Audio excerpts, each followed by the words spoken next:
নমস্কার বন্ধুরা, সবাই কেমন আছেন? আমি বেশ ভালো আছি। আবার একটা নতুন ব্লগের সঙ্গে আপনাদের স্বাগতম জানাই। আমরা ছবি তুলে আসো তো বাবা। সুস্মিতা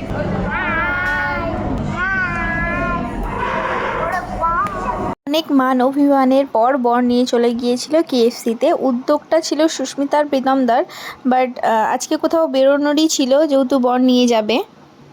লেগেছে বলে আমি এখন কোনো কথা বলতে পারছি না, আমি মুডে আসতে পারছি না। কি মুডে? কিসের? এই সোজা চলে গিয়েছিলাম কেএফসিতে আমি এই ফার্স্ট টাইম আসলাম। আজকে ভেবেছিলাম মেলায় যাব, বাট সুস্মিতা বললো কেএফসিতে যাবে, তাই আমিও ওদের কথাতে রাজি হয়ে চলে গেলাম কেএফসিতে।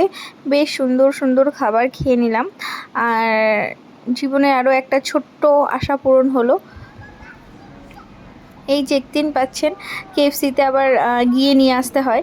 সো প্রত্যেকটা ডিশই খুব ভালো ছিল। এটা নতুন করে বলার মতন কিছুই নেই, যেটা আর কি কেএফসির বিষয়। ওদের খাবার সবসময় ভালো হয়।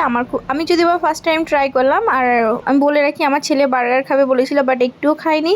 ফ্রেঞ্চ ফ্রাই খেয়েছে, আর হলো ও ব্রাউনি খেয়েছে। একটা চকলেট ব্রাউনি ছিল, ও চকলেট ব্রাউনিটা খেতে চেয়েছিল, ওটাই খেয়েছে। যাই হোক, এইভাবেই আজকে সেদিনের সন্ধ্যাটা খুব সুন্দর কেটেছিল। Thank you so much my husband Susmita প্রীতমদা এত সুন্দর একটা জায়গায় নিয়ে যাওয়ার জন্য।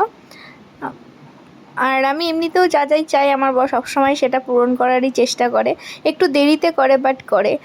এটুকুনি চাই সারা জীবন যেন এইভাবেই ও আমার কথা শুনে আমার পাশে থাকতে পারে এইভাবেই, আর আমিও যেন সারা জীবন ওর পাশে থাকতে পারি। তোমরা সবাই এই আশীর্বাদ করো। আর যদি ভিডিওটা কোথাও গিয়ে একটুও ভালো লাগে, তাহলে অবশ্যই লাইক, কমেন্ট, শেয়ার, আমার চ্যানেলটাকে সাবস্ক্রাইব করে দিও। Thank you so much again. তোমরা সবাই খুব ভালো থেকো। আর এখনও যারা যারা ফলো করোনি, তারা প্লিজ আমার চ্যানেলটাকে ফলো করে দাও, আমার পেজটাকে ফলো করে দাও। Thank you so much. Tata, by.